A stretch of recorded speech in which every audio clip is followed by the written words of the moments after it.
Good morning. Um, I think the last maybe 20 years in the art market's probably seen more changes in the infrastructure and the pattern of trade than we've seen maybe in 100 years. That we've been through a couple of major recessions and recoveries in that period. And I think we've ended up probably now in quite a different trading ground for dealers than it was maybe back in the 80s. Some things are coming around again, but it's quite a different place at the end of the 80s. I think the art market definitely doesn't move as fast as some other markets, financial markets and some others. And some of the trends we're seeing have been, we've seen them coming for maybe 20 years or more.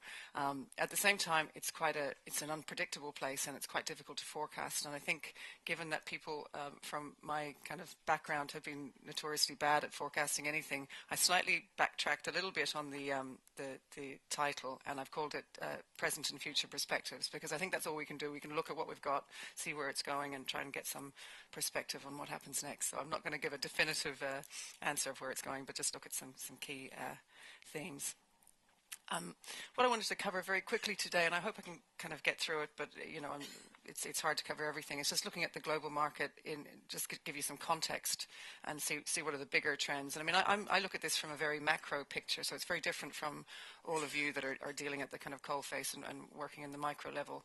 I want to just look at some of the big trends in wealth and how the market's shifted, and which sectors have really kind of come out. Obviously, I'll focus on contemporary because it's more relevant to the audience today. And look at how the market's become a bit polarized. But I want to spend the last little while looking at dealers' business models and what these big trends have really meant to the models that they work under. And this is based on the research I've done, always as an outsider looking in.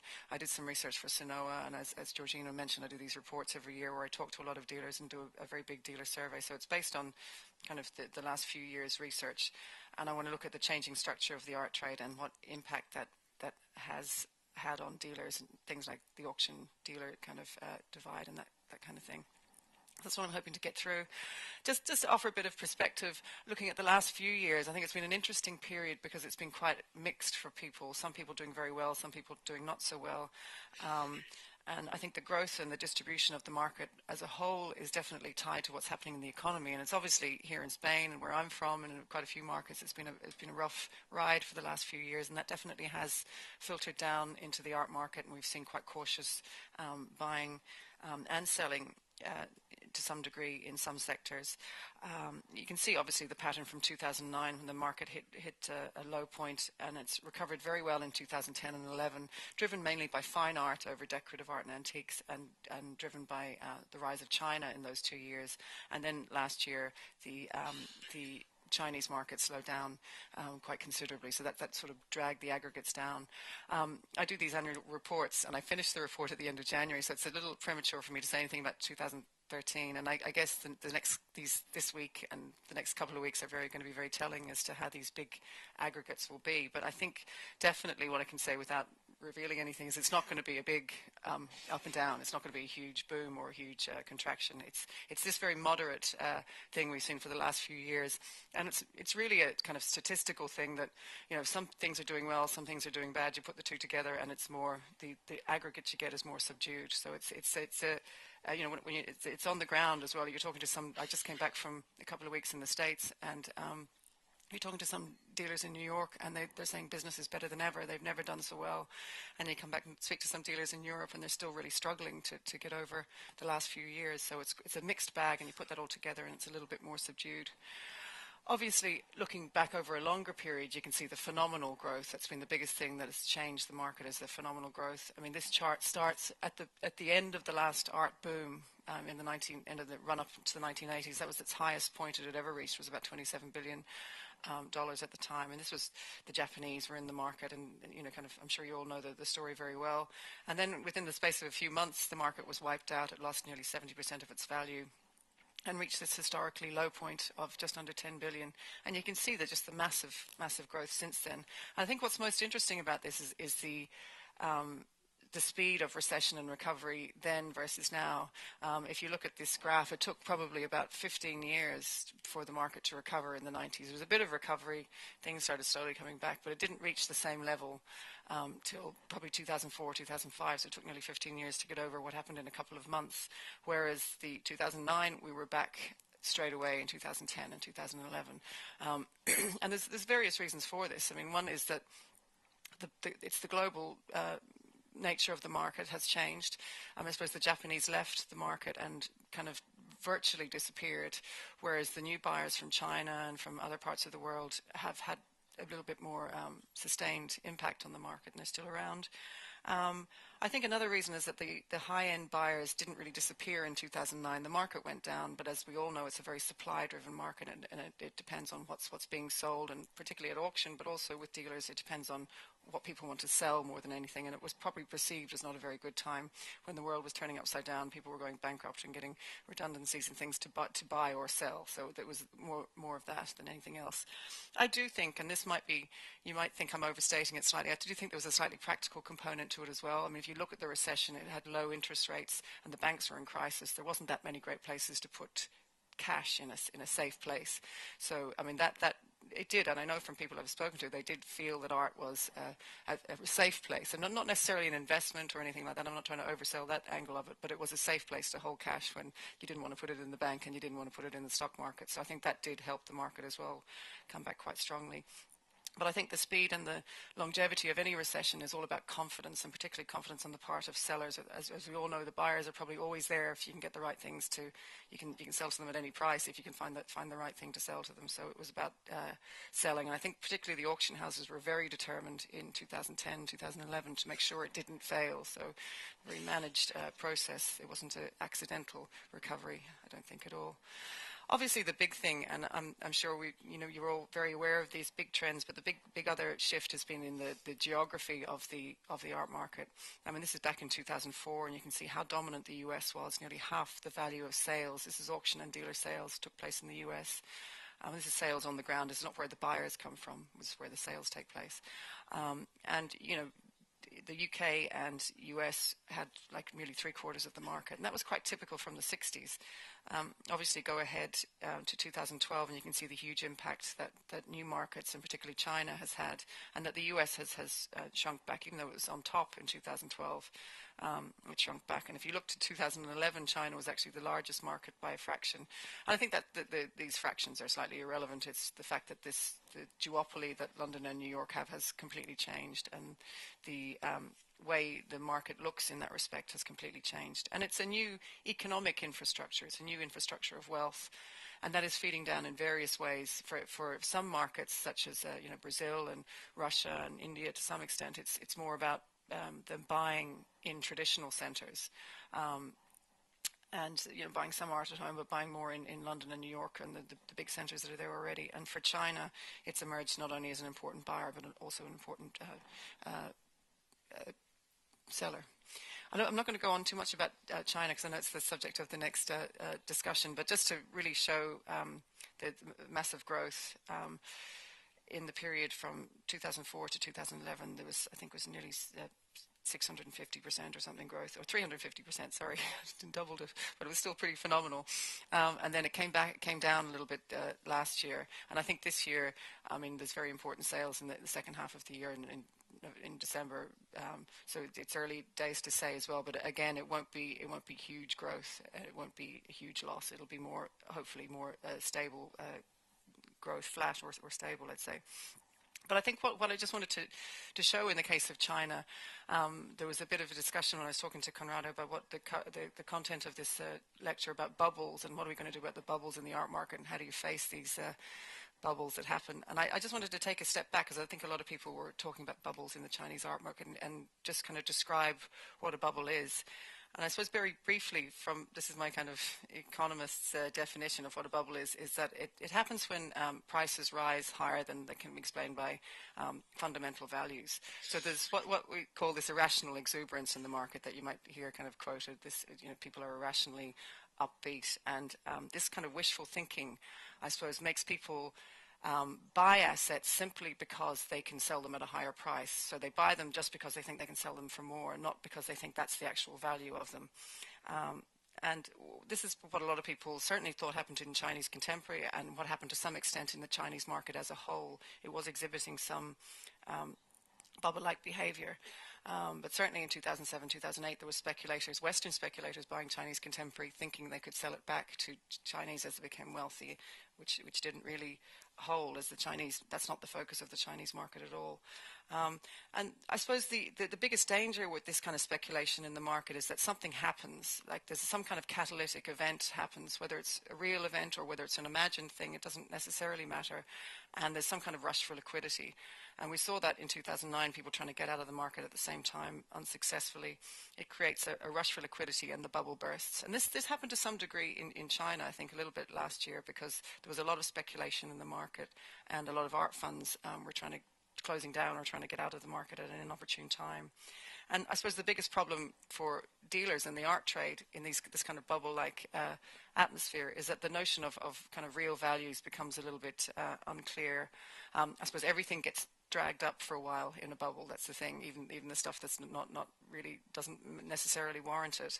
And I think what happens when this so-called event happens, the new and inexperienced buyers in the market get really scared off, and then they leave the market.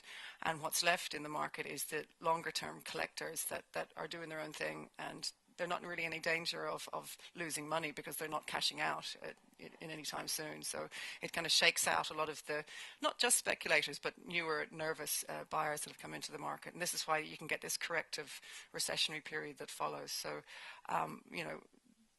we'll see what happens in the next couple of years in China, but it certainly is looking like there is that kind of corrective period.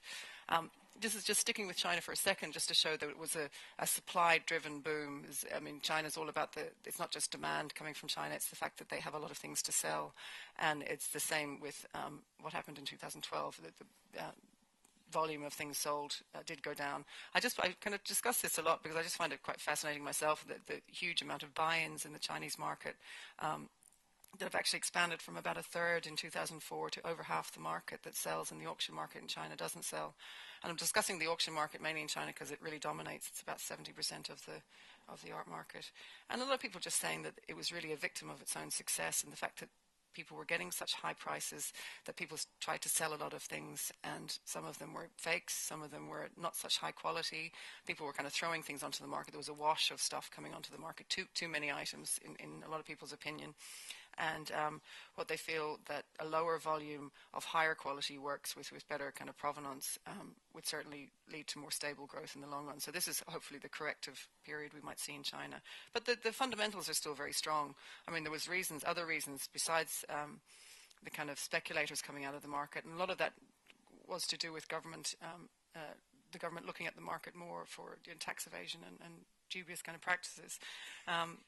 The whole economic situation in China slowed as well, and there was a lot of fiscal and monetary kind of constraints on liquidity and things like that. So there's definite reasons why the market slowed, good reasons why it slowed. But the fundamentals for the long term are still very strong. The wealth dynamics in China are still very positive. The number of affluent households in the country is increasing year on year, and they're very confident that, I think it was McKinsey did a study of financial confidence in China, and the average person thinks that they're going to be a lot richer in 5 years' time, which is very positive for things like art and luxury products. It means they're kind of aspiring to bigger things. And these wealth dynamics really do feed into the market. If you look at the four biggest markets there, over half the population of high net worth individuals live in these bigger art markets. And the kind of main art buyers, I suppose, at the high level are these stereotypical high net worth individuals that participate in other financial markets around the world. And they've grown considerably over time. In the last 10 years, I think there was about 7 million 10 years ago. There's 12 million now worldwide. And they've obviously increased their geographical spread. But it's important to look at places like Japan on this chart, and Germany. Because having rich people doesn't necessarily, obviously make an art market either.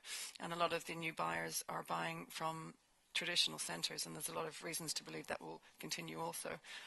I just want to take a brief look at some of these wealth dynamics, and these are a little bit different from the statistics that Alan was showing yesterday.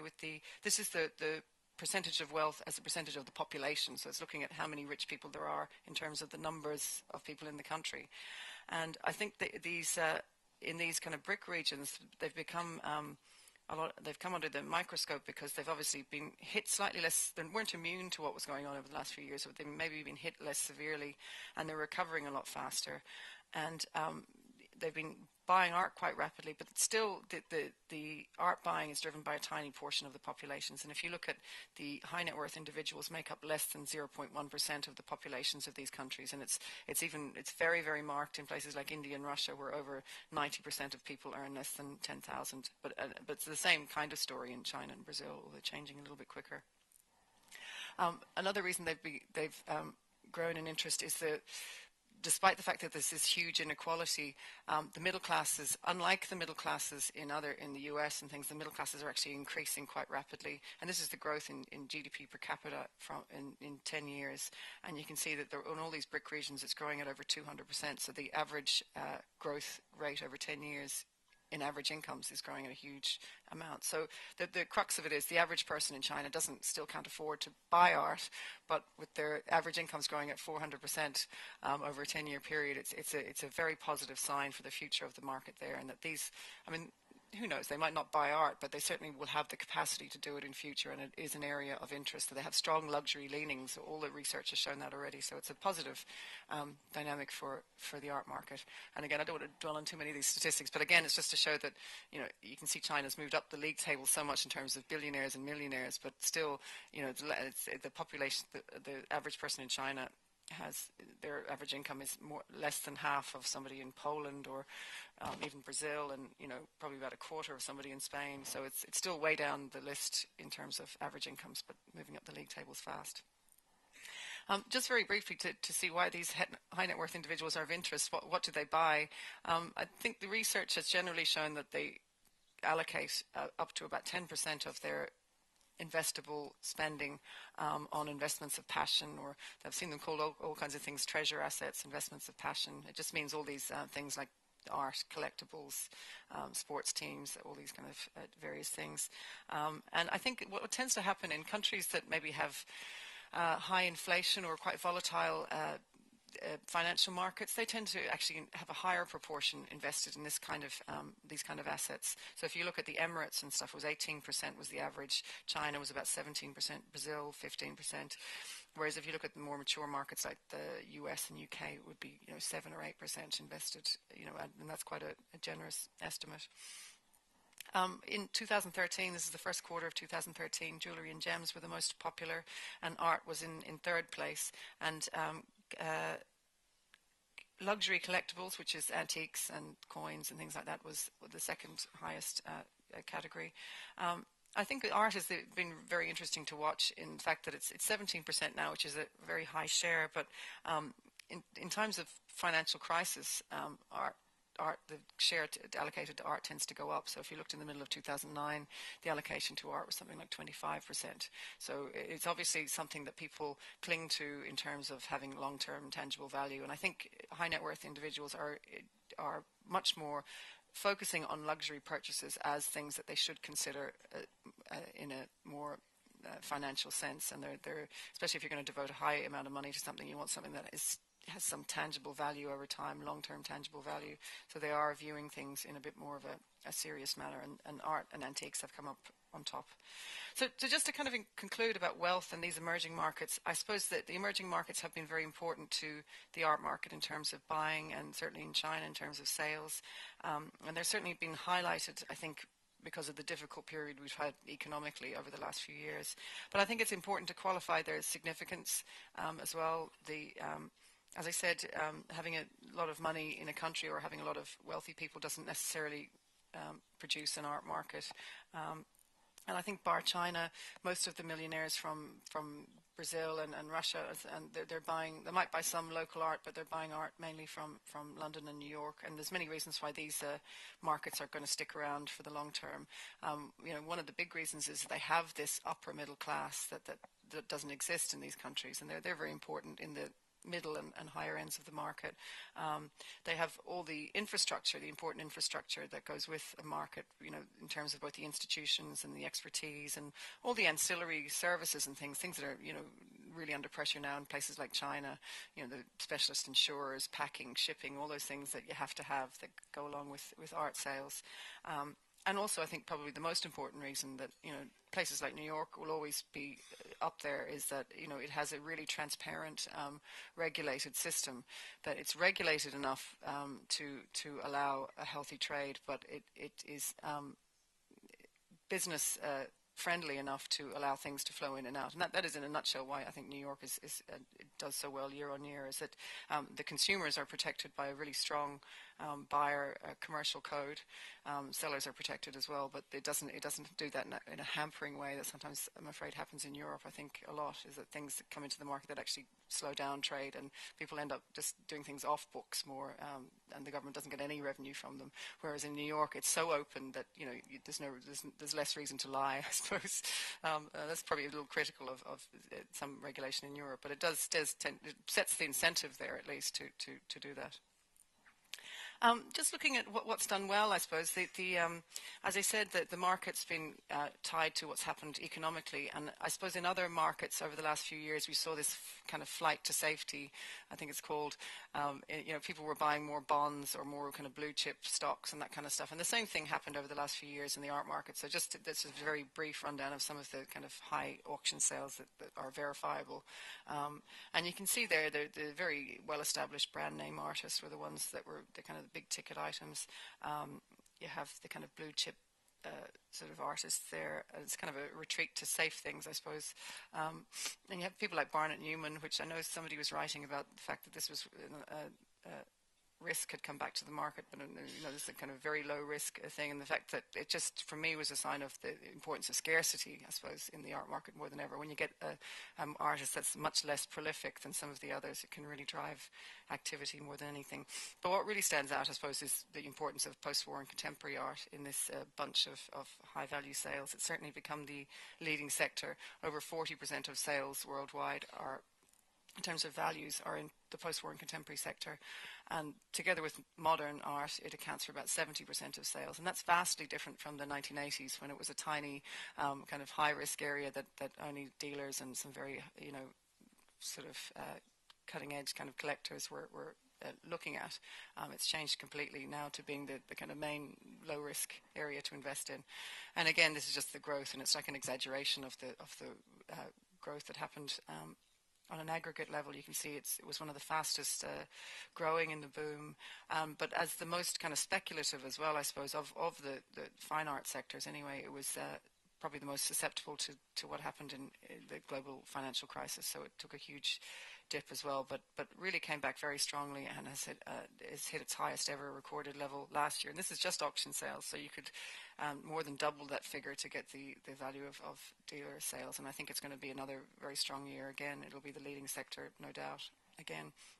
And just to qualify, because I know there's been a few statistics and it gets very confusing when these are on.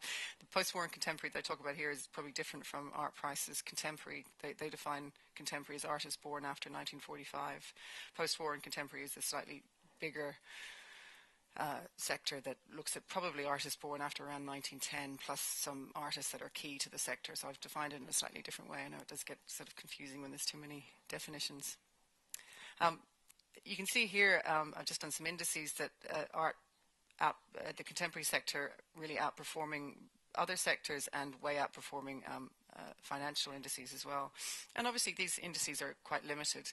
This is an index from ArtNet data. It's looking at their top 50 artists, and so that's a limitation in itself. It's only looking at certain artists. I think a limitation in all these indices that nobody really goes on about too much. There's a fundamental flaw in the indices is they're only obviously looking at successful sales. So if any of these artists sold and there was a buy-in, it's not registered in this index. So it's not a risk-adjusted index in any way, shape, or form. It's only auction data because it's the only data that we can get micro-level data on, and it depends on the methodology you use. I mean, this one is quite a good methodology. It's a cap-weighted index, and it's comparing like with like, at least with the financial indices, but they're limited. And I don't want to drone on too much about data and indices and things today because it's a subject very dear to my heart. But just to say fundamentally, the problem isn't with the indices themselves. It's the problem. The problem is with the fact that all financial models and all economic models are built on the basis of a number of set assumptions.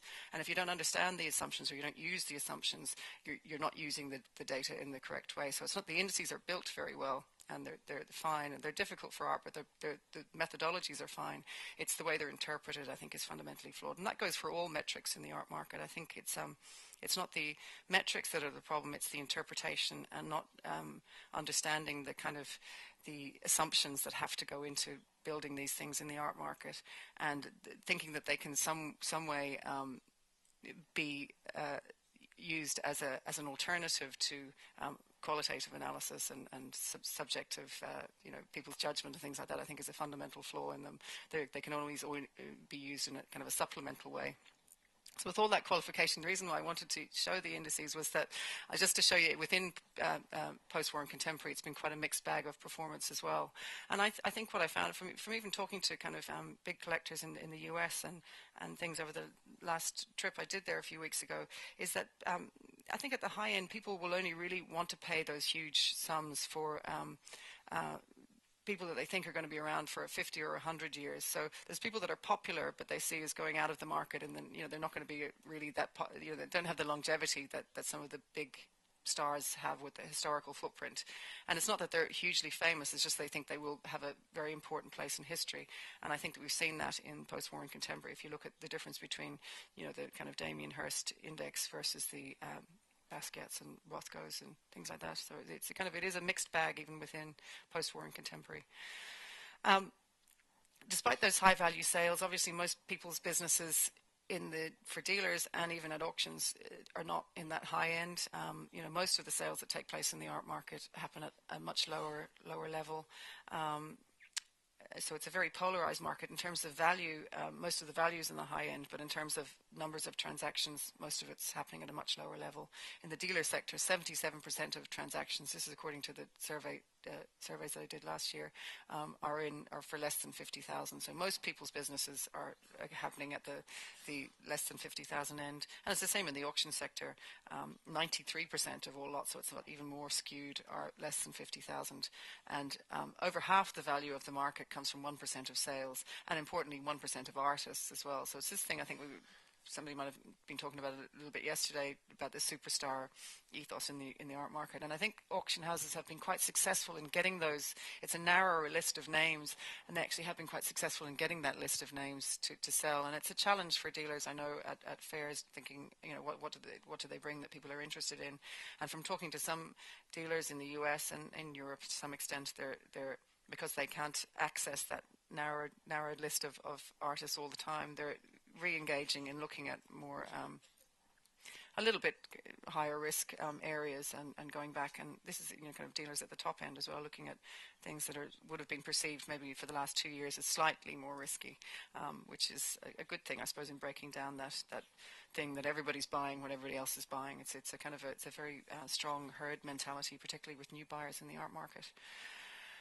So just for the last few minutes, I wanted to look at what all this has meant for dealers, and I wanted to look at the key trends and how they've shaped the competitive models that dealers are using. And as I say, this is based on some research I did generally, but I also did a study for Sanoa a couple of years ago. So it is based on dealers that deal in older stuff as well. I know it's not all contemporary dealers, but I think it's quite relevant, and it kind of fits a little bit with what Jocelyn was talking about yesterday in the models of what dealers used to do in the kind of 60s and 70s.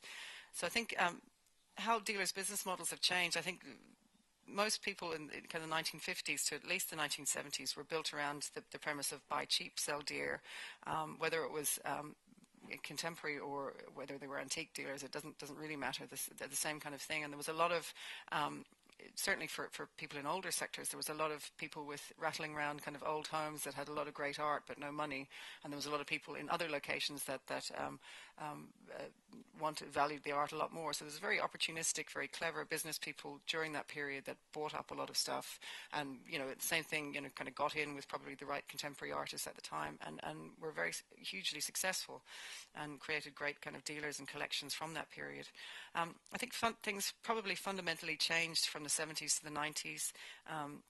The supply and demand fundamentals changed, as did the kind of balance of power in the art market. Obviously, the big thing was auction houses.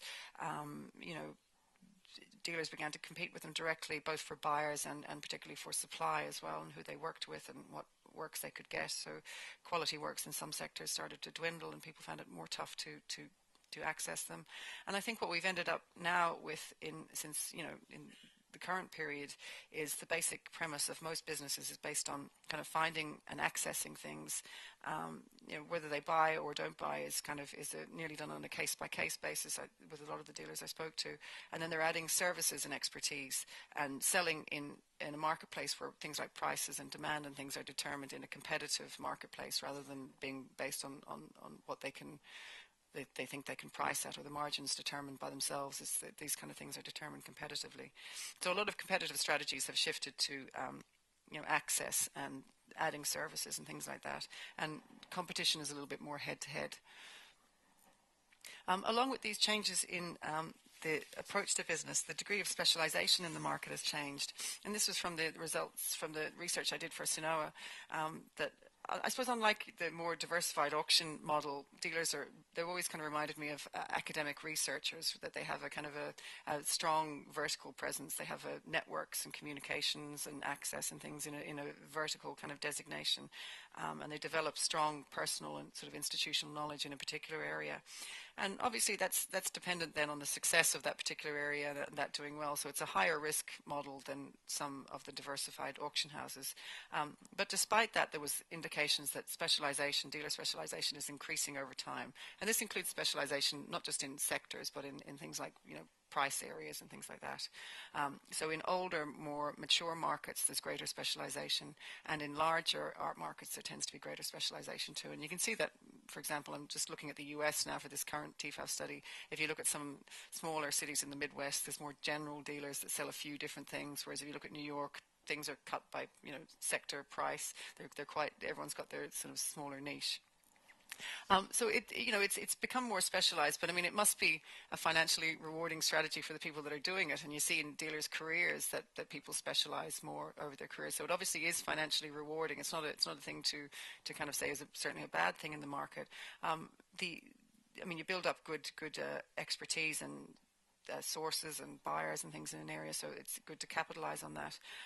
There's some interesting people I talked to that are dividing their businesses up into different areas within a specialty. So they're looking at, for example, one very good dealer. Now, he's actually an antique dealer, but I think it's the same thing can hold. Has split his business. It's actually in South Africa into a small, high-end, very high-value antique shop, and then he's got a larger, low-end kind of more design and younger type shop as well. And he basically uses it as kind of an incubator. He can price discriminate, first of all, depending on the buyer, and he uses this bigger, more kind of more friendly kind of shop to get in new buyers, and uses his staff and himself to educate them about the area and antiques and things. And then it's kind of an incubator, and by the time they reach their maybe their 40s or 50s and they're got the incomes to spend, he kind of shifts them along to the higher value shop. So it's an interesting model, but it's just showing the importance of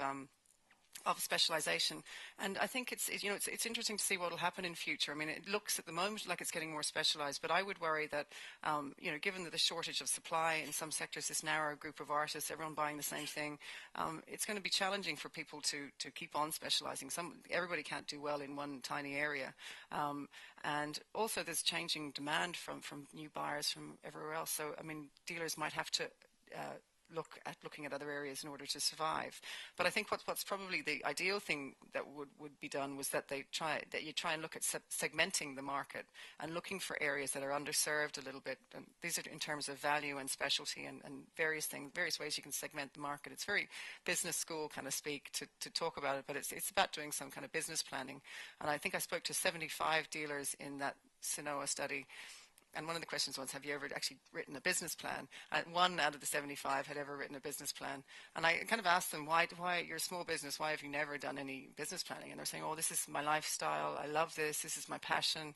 And that's great, but it's a big luxury. I mean, other small businesses have to do formal planning. So I think it's something that, you're so involved, I think that it's probably slightly second nature what's going to happen, but I think sometimes it is actually very good. But just the process itself of sitting back and doing some kind of formal planning is a good thing. Just even if for the process itself. Dealer channels, I think, have changed. That's another big trend in the market. Obviously, fairs has been a big thing, and the online channel has grown. I know this was kind of talked a little bit about yesterday, and these are some of probably what Anne was talking about, her kind of cliches or her kind of stylized facts that I wanted to just look at. Obviously, with fairs increasing, the big thing is that people are saying the gallery is in decline, the retail gallery is in decline, and that is true to some extent. If you look in like the 798 district and even in Chelsea and places, the galleries there's a lot of galleries have moved out. They're not the young kind of dynamic, real cutting edge galleries that they were when these places started. But and the main reason for that is that the rents were too high, obviously. So it's particularly in the 798 and things, the rents have been put up a few times and people can't afford to stay there. But the galleries aren't disappearing, so I think it's an overstatement to say that they've been pushed out and they've just disappeared into the ether. They're just finding lower cost places to do business.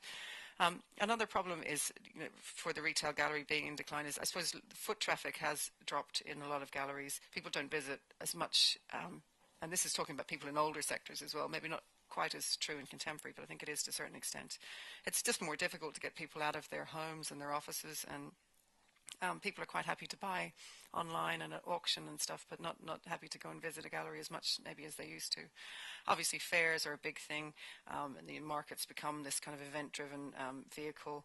And I think a lot of people were kind of touching on this yesterday, that buyers' loyalties have shifted to the fair itself rather than to the gallery, which is an issue that dealers are facing. Online has made it more important, and it's made people downsize in different ways. I know a lot of dealers that because they're selling online a little bit more, they might not downsize physically, but they might have downsized their, the bodies in the shop. They might have, so it's either manpower or size. And then there's other people kind of getting in on the space that used to be owned by the gallery. So there's auction houses doing a lot more private sales.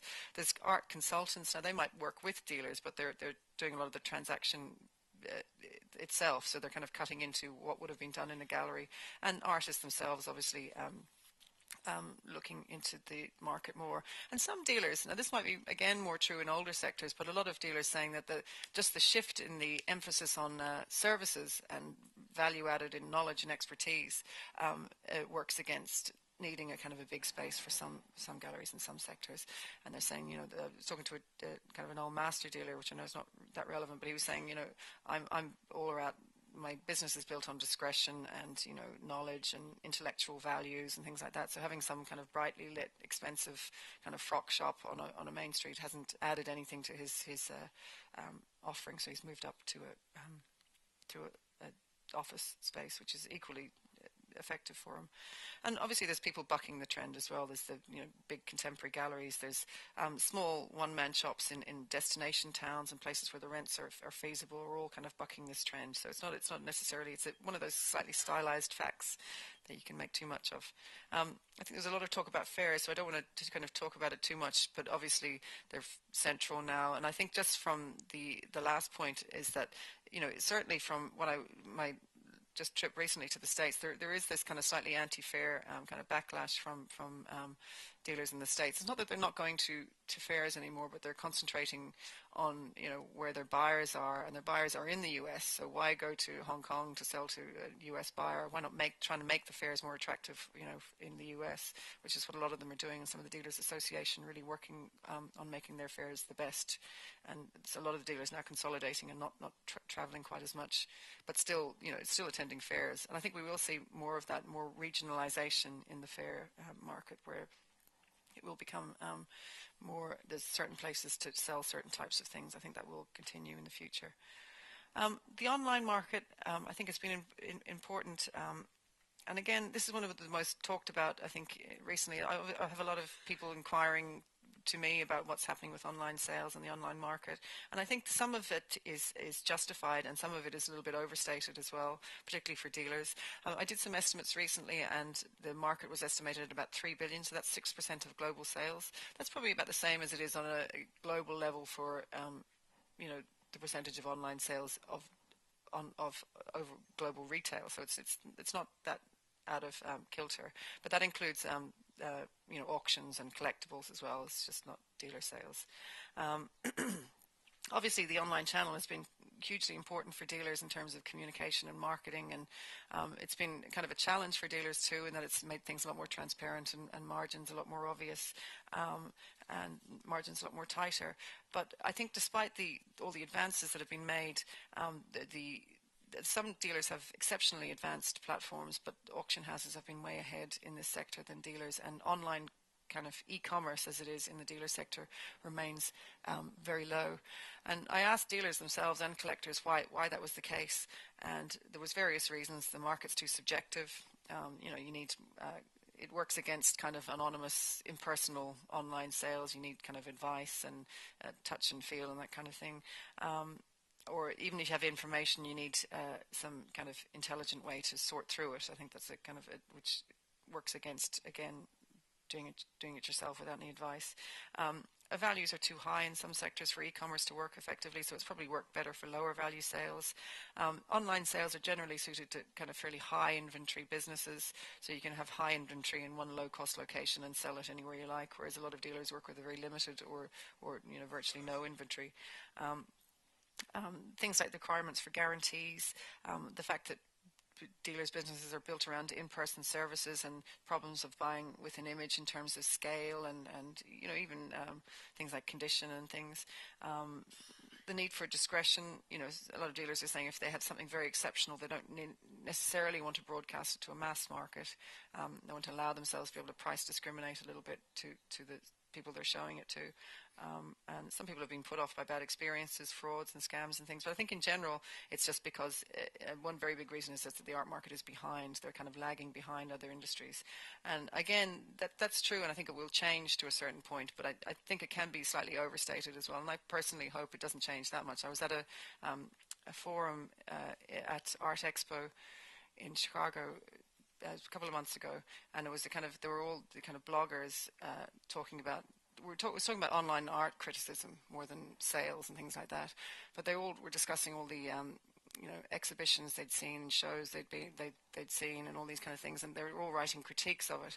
And I was talking to one of the girls after it. I'm always fascinated in how people organize their lives, and asking her, she must travel all the time, and how do you manage it with family and everything like that. I'm always kind of fascinated with these things, because you have to, even as a researcher, you have to do a lot of traveling. It's not just dealers that are going to fairs. You have to kind of do a fair bit of traveling. But she said, I don't go to any of these exhibitions. I write about them just based on looking at them on the computer. So I think I think if it went too much that way, certainly for people that are critiquing, exhibitions and things like that have never actually physically been to them, I think is probably the wrong way for the market to be going. So I think this can be slightly overstated, the importance of online. But what is online, and I think just if you want to look at what's happening at the moment, I think the middle market is the key to what's going on. Obviously, the high end, you've got a small number of buyers and sellers. You've got limited supply. Only certain artists are selling at the high end, and the buyers are limited. They're these high net worth and ultra high net worth individuals. So it's a narrow market, and it accounts for a huge bulk of the value of sales, but it's a very narrow marketplace. And there's very little pure e-commerce happening here. It's a huge tool for publicity, the online channel, but it's not served very well by e-commerce. I think at the low end, you've got a kind of a global mass market, and I saw, this isn't my own estimate, but I saw there was an estimate of 70 billion, this market, if you include reproductions and posters and things like that. And that is actually already being very well served. You've got eBay, you've got these old posters, art.co.uk, all these big companies that are serving that market extremely well already. So I think the focus at the moment for the online market has been this more middle market, and the middle market's obviously very poorly defined. It means a different thing to different people, but it's anything from, I suppose, a couple of hundred to 100,000 I would be talking about in terms of these online sales. And this is authentic, original works at kind of normal prices, so in that sort of band. That are being bought by your regular kind of middle class and upper middle class people. Some people have moved up from the lower end in reproductions. They want a unique piece, so that's causing that middle bit to expand over time. And some people, are moving down from the high end that they can't access or afford the prices that are in the high end. So it is a kind of it's a substantial group of its own, but it's growing as well. In the gallery market, I suppose it's tended to a lot of be primary market sales, prints, photography, that kind of thing, and it's a bit more of a mix in the auction sector. And just looking at who's in the market, obviously it's nothing new for online auctions. I mean, Sotheby's did the thing with Amazon originally in 1999. I think it was at the end of the 90s anyway. And both Christie's and Sotheby's are still doing, have relaunched the versions of their online offering, and you can see them kind of gradually moving up the value chain. I just was with Heritage Auctions in Dallas. I had a meeting with them a few weeks ago, and they're a huge online seller. They have 500,000 visitors a month. They're selling at a huge level. They sell art and collectibles, all kinds of coins and things. I think they started out with mainly, but they're a huge online seller.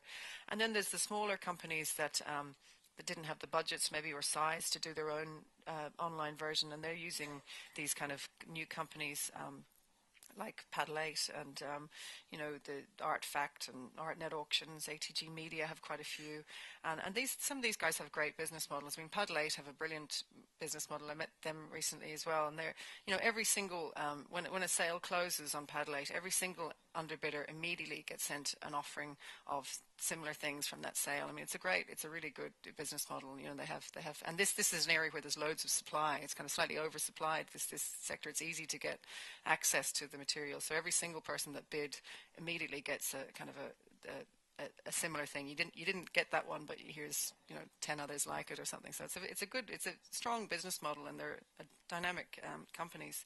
And I'm sure Billy is probably going to talk more about this afternoon. These kind of companies, especially in the gallery sector as well. There's companies doing it from their own websites, but there's also all these new companies, ArtSpace, Paddle 8. First Dibs is very important for some of the older dealers in older sectors. ArtSpace, Artsy, all these new companies, and obviously we saw Amazon coming in, and I know eBay have just hired a colleague to look into the high end as well. So I think they probably will relaunch something in the next short while. They've hired someone to look into how they might do that. And then there's artists themselves that have become very important, selling from online, from their own websites, and becoming their kind of own marketing powerhouses, I suppose, thanks to social media. So you can become famous not because a critic says so, but because you're popular kind of through social media. And again, I have to go back to the same forum I was at in Chicago with the bloggers, saying this has made the market really democratic, and the role of the dealer as a gatekeeper is diminishing. And I mean, I think that is true. It's something to be aware of, certainly, that the access can be more direct. But I think it's probably, again, overstated in that, you see something, but you still need an interpretation, and it still needs context and all these things that a gallery and a dealer can provide. And I can't see how that's really done effectively purely online. And you still need to be explained what context that particular piece is and how to interpret it and things like that. So I would be a little bit skeptical of it completely taking over. And again, there's collector sites as well where people are selling directly to each other. So there's a whole range of people working on this middle band. And I think there's a lot of worries over authenticity and provenance and things like that. But it has been focused on lower price points because of that. But I think that the ceiling is slowly shifting up, and I think we will see that over the next 10 years. People are getting more comfortable with buying things at a little bit higher level all the time, and people want to buy things. New buyers especially want to be able to access things in the same way that they do everything else. So I think it has changed fundamentally, and there's no kind of really ignoring it so much. And I think especially if you look at what's happening to e-retail generally, it's growing 5 times as fast as any other type of retail. So you can't ignore that in the art market either. I think it's something that it's probably not good to ignore. And I definitely think this is a market that always necessitates a physical presence, but I think it'll have to be done in combination with, giving people what they want in the way that they want it, and that should bring online transactions more into focus. For my very last, my voice still holds up, thing I want to look at is just this age-old debate, I suppose, is the other thing of what's happening between dealers and auction houses. And I suppose this has been a key competitive challenge for dealers over the last few years in various areas. And the balance of power, as I said, shifted, I think, especially over the 80s and 90s. I think before the 90s, if you wanted something, if a collector wanted something, they'd go to a dealer and say, can you go and buy that for me at auction? Obviously, people now are more than happy to buy something at auction, whether it's on the phone or online or physically. People are more comfortable with buying directly, and it has shifted the balance of power. And I guess there's this kind of stylized vision of what auction houses and dealers are that is actually breaking down. I mean, there was this idea of auction houses being in the money business, and I think this is why they were very effective at giving guarantees and things like that. But there seemed to be quite impersonal corporate bodies, and you wouldn't deal with the same person over time. They were kind of non-specialized, diversified, and had very high marketing budgets to push whatever different thing came along, and they had probably a lower focus on service and a higher focus on sales. And this was as opposed to dealers who were seen as very specialized experts, small personal businesses, and they had a very high focus on services. But I think the last, certainly the last 5 or 10 years, this kind of stylized thing is breaking down a little bit. And auction houses the definition of them is becoming a little bit more blurred. They're certainly, obviously, the most obvious thing is the private selling thing, but they're, when you talk to some of the guys that are running the big auction houses, they don't see themselves as in the auction business anymore. And again, it's one of these real business school cliches for anybody that went to did any kind of business course. It was, why did the railways fail? It's because they saw themselves in the rail business instead of being in the transport business. And this is the same with the auction houses. Have taken that really on board. They're not in the auction business. They're, in the art, luxury, or people's needs business. They're in some kind of I can't say exactly what they're thinking, but they've really taken it on board that they're not in the auction sector anymore. They're serving people's needs in whatever way they need, and they're right, because what people want hasn't changed necessarily at all, but the way they want it, how they want it, where they want it has changed. So they're changing their businesses to suit that need. So it's just a danger to get stuck in this kind of slightly old-fashioned model that it's us and them, because it's not the same debate anymore.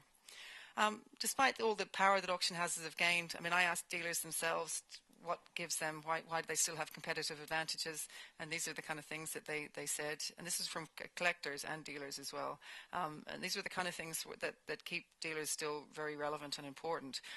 Recourse is a big thing, especially with maybe smaller auction houses as well. There's an idea that it's not, you don't get the same kind of level of guarantees or kind of after-sales security that you might with a gallery or a dealer, and it's not so much that something might be fake. It's that the onus is on you, I suppose, to know the difference if you're buying at auction, whereas the onus is on the dealer to sell you something appropriate if it's a gallery.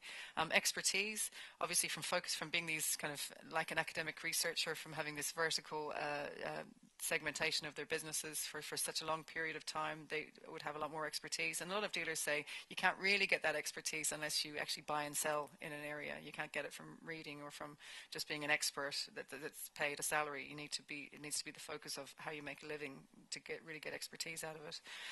Discretion. Obviously, people don't want to know how much they're paying or when a work is being bought and sold, or if it's not selling very well. And that was always offered by dealers, although this is an area that the auction houses are eating into. It was a big competitive advantage that dealers had and maybe don't have as much. So it's something that needs to be kind of looked at. Access, obviously, from having a lot of experience in a particular sector over time has given them better contacts, or from concentrating on one particular area they might have better contacts. Quality, I suppose dealers might have better quality again from maybe carrying multiple items and not just having to stick to an auction schedule. People have a perception that dealers have better quality on offer, and they can work with people on building collections over time rather than just taking whatever comes up at auction. Value, I think, is something that's not publicized at all, and I don't know why dealers don't make more of it, that they can often be a lot better value than buying at an auction house, not just in terms of commissions and prices and things, but in terms of the flexible terms that are offered. I mean, nearly all of the dealers I spoke to in this study, and I've spoken to since, offer very good terms to people that want to buy things over time, and things that you can take it away and own it for a while and pay over installments. All these things that I think people are not aware of, or even buying things and swapping them in future. A few people have done that. So there's a lot of areas related to value that are not publicized. Longevity, I suppose, again, not being the kind of the hard sell and looking over the long-term. Depth in certain area. A lot of dealers offering services, kind of trust from personal relationships and having kind of full recourse. And I think low stress is a very big one, which I think sometimes the fairs, although they were very good to get that competitive energy, they kind of take away the aspect of kind of visiting a gallery, and it's a large, even for a big collector, it's a large infrequent purchase. It's not like going to buy milk and eggs in the store. It's something that you don't do very often, and it costs a lot of money, so you don't want to be rushed into it. It wants to be something that you can less pressured point of service, and I think that's especially if they give people the opportunity to take things home and things like that. It's just a much less stressful experience. It's interesting to see. I asked the collectors what was their main things that they saw were the disadvantages of dealers, and the top three ones for collectors were, the first one was prices and markups. Even though the fact that they might get something cheaper, there's a perception that you might get a bargain at auction that you'd never get a bargain from a dealer, and that's just a perception that they have. Now, whether it's true or false, it's just this idea that, I think it's because it's a competitive thing. You think if you beat somebody, it must have been a bargain, or if you can find something, whereas dealers are too smart to have something that's not already marked up.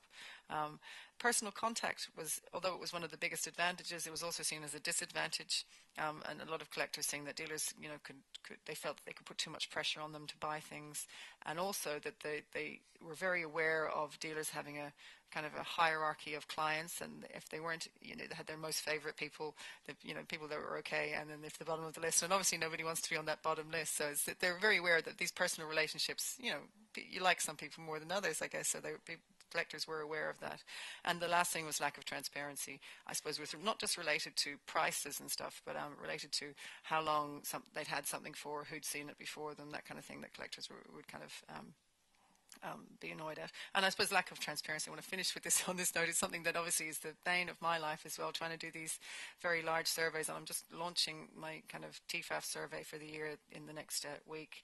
And I mean, these are kind of anonymous surveys that dealers can fill. There's no connection made to their businesses, but it's still so difficult year on year to get people really supporting this kind of thing. People want to see the results, but they don't want to put in the legwork. And I mean, so it's these things that dealers can do something about. They really should work on.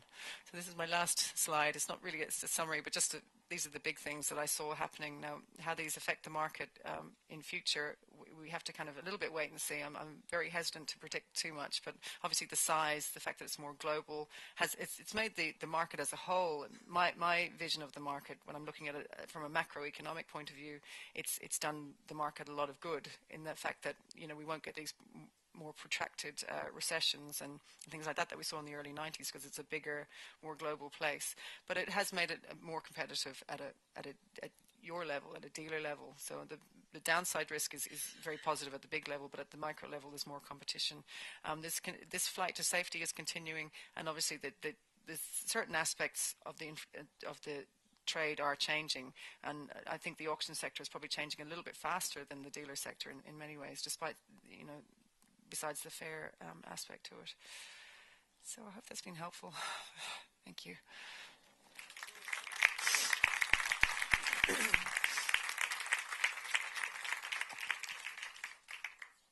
Yeah, if there's any questions or comments.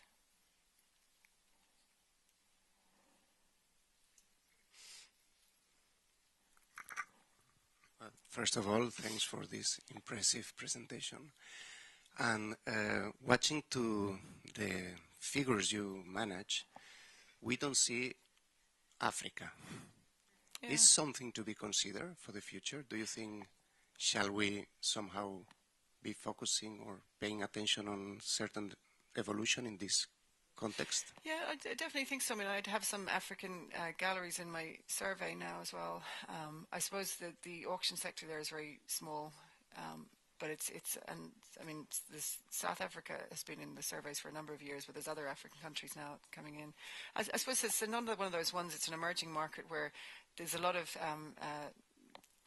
feeling about it, and a lot of interesting things happen. So it's the same when I looked at Brazil and when I looked at India. I thought there's been so much in the media and things about these countries. There must be loads going on, but when you actually look at the value and volume of sales happening on the ground there, it's actually quite low, and still the price points are quite low. So it just doesn't register maybe in these big global macro studies where you're kind of, it gets, I suppose, put into other rest of world and things like that because the value is currently low. But I think it's another one of those ones that is developing over time. But it's just because it doesn't feature in these doesn't mean there's not a lot of dynamism and things like that in the market itself. It's just that there's, when you're putting together figures at this level, it doesn't necessarily register as, you know, as it'd be less than 1% of sales, so it doesn't necessarily feature as a. So might be also the fact that some of the business is actually done perhaps in other places too. UK yeah. or yeah. in. Yeah. Thank you. Yeah.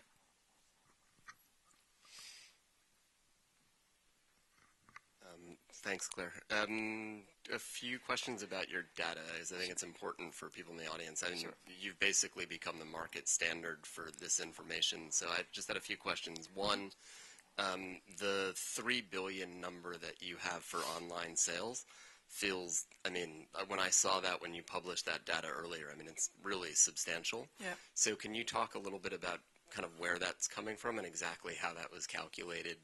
And then I think similarly, given a little bit what I was alluding to in my talk yesterday, and then Sylvain will be talking about the Chinese market next, maybe just talk a little bit about the process of how you've collected data in the Chinese market in particular, and some of basically what goes into that, because I think that that's, you know, probably on a short list of maybe 3 things that the international market is most focused on. Sure. Is sort of where that data is coming from is really, you know, it's kind of China and the internet. Yeah. So just to talk to people about those things, because I think they're really crucial.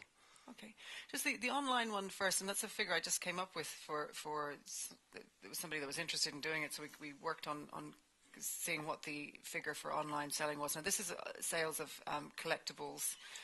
So it includes coins, and it doesn't include cars, because a lot of the car auctions online are just, you know, new cars, but it would include some vintage items and that. So it's first of all, it's quite a broad definition. But my definitions of the market as a whole are quite broad and encompassing. So I based it on what had been reported by auction houses. I put in obviously what they reported as to me in the surveys as their how much they were selling online. I also put in, you know, companies like Heritage as everything they sell online, and, you know, most of things like that. For the dealer sector, it was based on self-reporting from the dealers' surveys, and I think one issue that could be, you know, making this figure sound bigger than it was is that I asked dealers last year. I've changed the survey this year just because of this. I asked them, how much do you sell online, and they gave me a figure of their breakdown of sales. I said, how much do you sell privately, you know, in your gallery, online, through domestic fairs, and through the same as that pie I showed. And I think dealers reported what they sold online, but I think they're probably including in that figure, you know, something that they might have sold based on a client that they had already, and they just sent them an image and they agreed to a sale. So what I've done this year in the survey is tried to break down, you know, how much was e-commerce that actually took place, you know, via your website with not much interaction from, you know, the physical presence. And I think that might, when we put it in that way, it might break down the figure a little bit more. And it's the same for the auction houses. It was how much had they sold online, and I suppose they probably in that included online bidding as well as online pure sales. So you have data in there that's just from So so there's bids in there, but not necessarily consummated sale. Well, no. I mean, it's up to it's kind of self-reporting for the auction house. So if they had, it's how much percentage of their sales that they sold online. So I've had to make it a lot more specific this year, and I don't think they put in what were bids. But I mean, it's not to say that they couldn't have put in if something had been sold on an online bid. Did they include that in their turnover? I've used the biggest definition, the widest definition. It could include somebody if they reported that. And was this the first year that you put that number out there? Yeah. Did you have? Yeah. Yeah. Okay. So you don't have historical data. Yeah. No, Okay. It's just the first year I did it. Just because somebody asked for it, I tried to. I mean, I came up with a figure first that was actually much lower, and then we worked on this figure based on getting more auction houses that they were working with and finding out how much they're doing. And there's a lot of, if you even go to the US, there's lots of auction companies doing a huge amount of sales online, and it's all, bits and bobs. It's not the high-end art stuff, but there's a lot of kind of mid and lower tier auction houses doing quite a lot of online sales regularly. There's certainly a lot of online companies in China also selling quite a large amount of things. There's a few big companies there that are just selling online. And again, it's not some of it. It's not verifiable whether it doesn't include some of the reproductions market. It's a little bit. I'm relying on what they report to me, and this kind of feeds into your next question of in China and the sales. Obviously, the auction data in China. I mean, I work with. There's two companies. I work with two companies to get the best data I can, and I work with obviously a U.S. company and a Chinese company to try and balance to see the two of them if they all balance up together. With the gallery sector in China, it's very problematic, and I'm taking a different approach again this year. I sent out a survey for the last 2 years to about 700 Chinese dealers and galleries in Hong Kong and Beijing, and it was the response rates were appalling. They were really, really low. I got a handful of responses, and I talked to quite a few people. It was really low. So what I actually now luckily have a Chinese researcher working for the company, and he's going around. What we found from talking to the galleries in person afterwards is they don't like responding anonymously to sales. So they're probably completely the opposite to anybody in this room. An anonymous survey online, you say, okay, I'll report what my figures are because nobody knows it's me. Whereas in China, they completely distrust the online medium. So he's going around now individually, with the survey form, getting dealers to do it individually and putting that together. And again, there's not that many galleries in China. There's a lot of individual dealers, so you have to do some assumptions about what they're turning over as well, based on talking to some of them and talking to experts in the market. But you do have to make a few leaps, but it's based on the best, most robust kind of research you can do. So the auction data is as it is. I think I'm pretty confident in it. There's all the issues that everyone brings up all the time about what about the things that didn't sell and things like that. But you can't go taking chunks out of the Chinese data and not do that from data you get in New York. There's things that people don't pay for 6 months in New York as well. So you couldn't. It's just things that are come down that are actually physically auctioned, and there was a winning bid. So it doesn't necessarily take account of things that weren't paid for in 6 months' time, and we've all seen that is an issue in China. People are paying late, and in some cases not paying at all. So that's the auction data, and the gallery data, as I said, is based on surveys. And now this poor researcher going around, going to all the galleries one by one and trying to get them to fill it in. And there's a new Beijing Art Dealers Association that are being extremely helpful to me. They're very hard to access, but once you get in to the network in there, they're actually extremely helpful. There's a lot of fears there's a lot of problems with tax avoidance in China as well. There's a lot of people not paying taxes at all, from artists to galleries to down the line. So once you can kind of relieve their. And I remember I went over after I published the TFAF thing that said that China was the #1 art market, and the guy from the Beijing Art Dealers Association was out to get me. He was saying, you've put all this focus on the gallery sector now the government's investigating everything. He's very kind of annoyed that it had been highlighted that there was this much money kind of circulating. But I think they are coming around to warming to the idea that this is an important thing for China to be recognized. So it's a very mixed methodological approach, but it's certainly. I do my best to make it as robust as possible, but it's based on a lot of assumptions.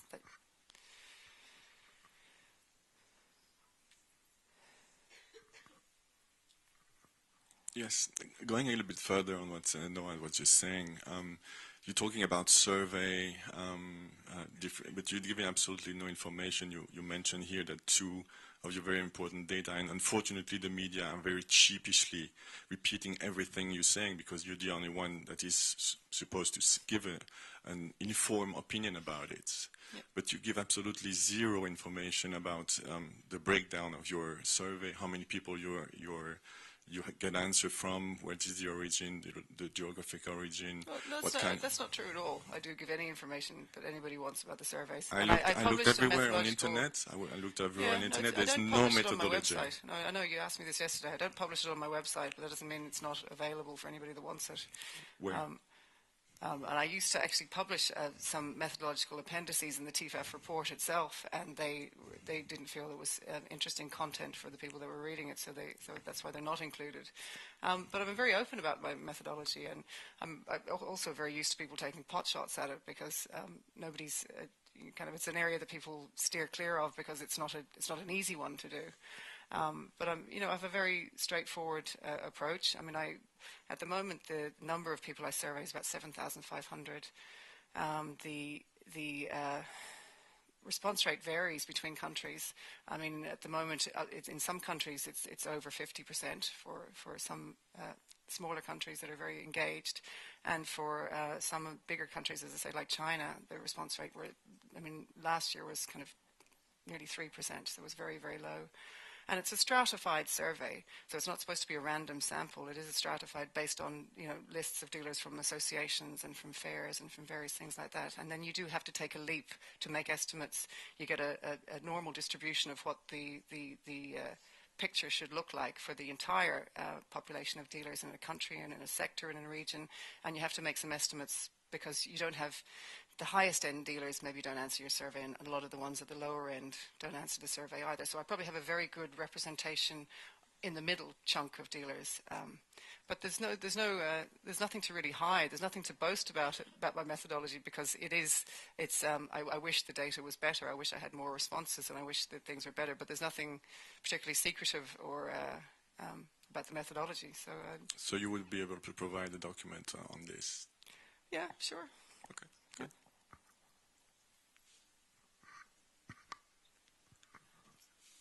Hello, I have just a question. Well, thank you for your talk. I was very interested, you said about specialization, and I want to ask if you could give us some names of dealers or associations that are working very, very well, your point of view, in contemporary art, in specialization. Well, I suppose this was based on results. I kind of talking to dealers from Sinoa, and they weren't all necessarily contemporary dealers, just that they'd specialized more over time. I suppose, a lot of dealers at the higher end in New York and places are very specialized. They work with, and I suppose many of dealers in contemporary art are specialized already. I don't know that I want to kind of mention one over the other that's doing particularly well, but what I meant by specialization was kind of working in smaller areas or maybe working at certain price points. Obviously, unfortunately, a lot of the people that are doing very well at the moment are people that have specialized in, the higher end of the post-war and contemporary market with kind of the kind of artists that have that historical footprint and that longevity that's kind of making them survive and stay very popular. But there is dealers doing very well. For example, again coming back to China, there's a very strong market in some contemporary galleries that are selling for less than $5,000 as well. So it's not necessarily all, they're not turning over as much money. They don't make a big impact on the big figures that I do, but they're doing very well as businesses. If you looked at their kind of profit figures and stuff, they're doing quite well. So it's just, I suppose, finding, again, looking at the market and finding what's not being served, rather than just completely focusing on what you'd like to do, and trying to find areas that actually there is demand for as well.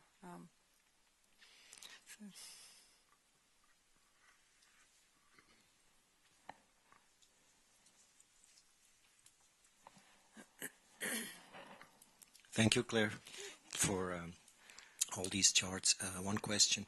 When we're looking at Asia, do you have data who you could say in which city the most business has been conducted? Like you were saying, it's still New York on the Western world, even the specialization, which all makes sense, everybody knows that.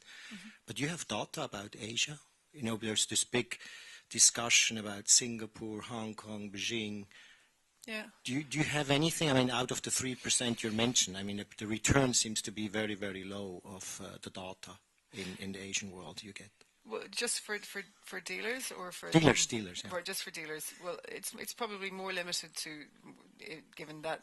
But I mean, in terms of the sales, you know, obviously it's still Beijing. If you look at sales in the art market as a whole, it would still be Beijing, which is kind of, it used to be Hong Kong, but now Beijing is a higher rate of sales in Hong Kong. Singapore and things like that I've been keeping a close eye on over the last few years because I think they were interesting, but the values there, based on even the kind of the handful of results I do get, and certainly what's happening in the auction sector, which is quite visible, they're not as big markets at all. And it was the same with India when I looked at the market there. In kind of, this was a few years ago, we did a report for TFAF on India and Russia and China, and they were surprising, and the Emirates as well, and there were surprisingly low amount of actual sales taking place there. And again, it's some of these markets, I think there's an important gallery network, but the price points are quite low, so they don't necessarily, when you put them all together, they don't necessarily make such a huge turnover. So I think in terms of the high end, it's still,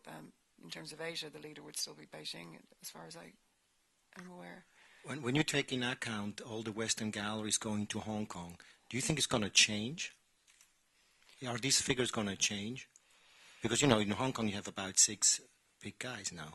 Yeah, and I mean, there's people making more. It's not as difficult to get into mainland China either as people originally was, and there's more people selling in mainland China as well. I mean, I do think that the buyer power is stronger on the mainland, and people will. But then again, we've seen the auction houses, we've seen Polly and China Guardian, and that realizing that they need a presence in Hong Kong also. So it obviously is a much more friendly, business-friendly place to work. So I think it'll be interesting to see. I'm not sure exactly what will happen there. It depends on how. I mean, the government is the mainland, the Beijing government especially, is very aware of trying to make Beijing a cultural hub, and they're doing a lot of things with galleries and things like that to try and make it more friendly for, kind of trade and promoting the business. So they're not going to just kind of give it up that easily. But I think it'll be always a balance of Hong Kong and Beijing. And I mean, the other areas, there's all kinds of interesting areas in Asia that are very important for buyers. Obviously, Indonesia and Taiwan is very important as well. Thanks.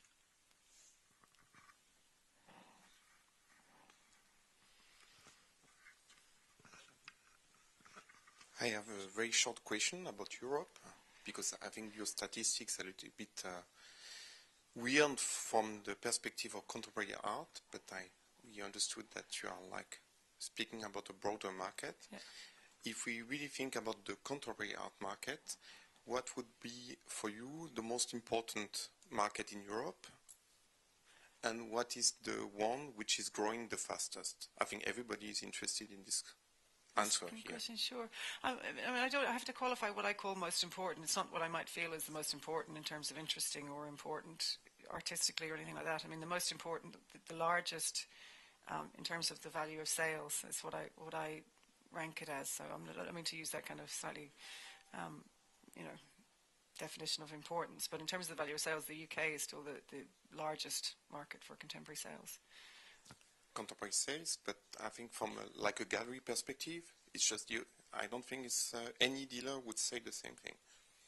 Okay, well, just in terms of the evidence I have, I think it's the largest in terms of the value of sales. That's not necessarily the most important, and I don't think it necessarily has the largest number of businesses either.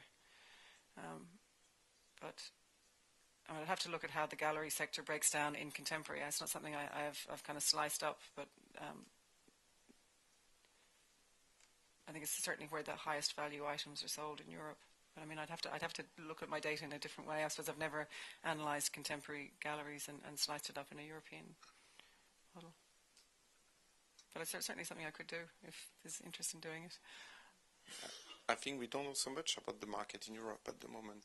Yeah. And we all try, I mean, there are lots of debates, but when we see your numbers, for instance, you show that Germany has less wealth than France, which is, I think, a little bit strange. Less wealth than France? Yeah, if we look at your numbers. And many dealers in Germany, all the dealers I'm speaking with, they always complain about the fact that their market is in recession. But still you have like a huge concentration of international dealers that you don't have in UK, for instance. Well, that's the number of high net worth individuals. It's not necessarily the wealth they have. So Germany would probably be much wealthier. It's just the population, the numbers of population. Sorry, I was just trying to see which one you were referring to.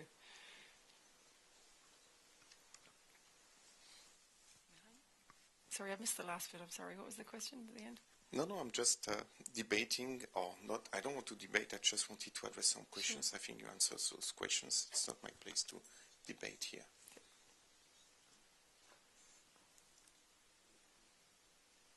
Hello, Claire. Here. Hi. I want to ask you something totally different. You speak before about a business plan. Yeah. You know, I had a gallery and I deal with dealers, auctions, artists.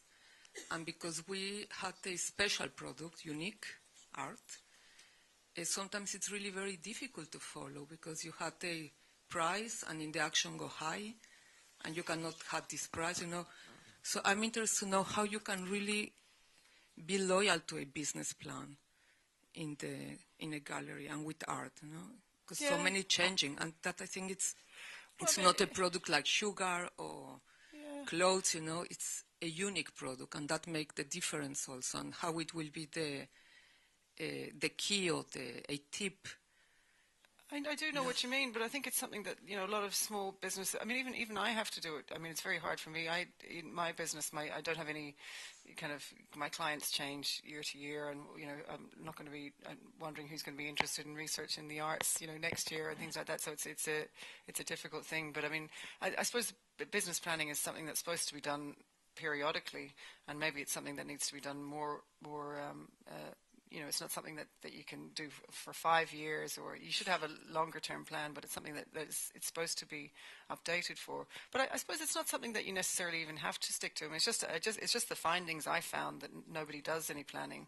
And I think that the process in itself, even if you don't stick to the plan, the process can be quite, you know, sort of kind of cathartic or something, and just trying to see where you're at, see where you'd like to be going, and that kind of stuff. Because I know people are so busy just trying to keep their businesses afloat that it's very sometimes, you know, if you just have the process of looking at slightly more broadly about, you know, if this sector is not working, and if it's, you know, is it time to find out what might work better, and I know just even from yesterday, I feel very kind of like it's a very business school kind of attitude to have about dealers' businesses, and I know there's a lot more artistic motivations for it. But at the same time, they're you know, small businesses that have to work, or else they go under. So it's difficult, but it is something that I think that has to be regularly done, and it's just all about researching your areas and your buyers and seeing what works and what doesn't work. And it's probably something that people do in their heads,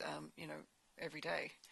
But I just mean that the formality of sitting down and saying, okay, I'm going to plan what's happening for the next 6 months to a year. And you probably have to do that anyway in terms of fairs and exhibitions and things like that anyway. That will be a normal thing. Yeah, it probably was a normal thing anyway, yeah. But I guess it's maybe if you can kind of ramp it up and do more research into where your pockets of revenues are going to be connected to those, and see at the end of the year, how does that break even? And I'm sure you probably do. I mean, I don't know. I don't run a gallery. I don't know how what kind of planning needs to be done, but I'm sure you probably do that anyway. You have to do that. But yeah, it's to look like any business. Yeah, you know? Yeah. If not, you cannot do a business No, plan. I was surprised because out of those, you know, there were 75 dealers. There's only one person said they did any kind of formal financial planning or business planning. But maybe they don't see that kind of thinking on their feet as business planning. But Okay. it's very difficult. Yeah, of course. Okay, thank you.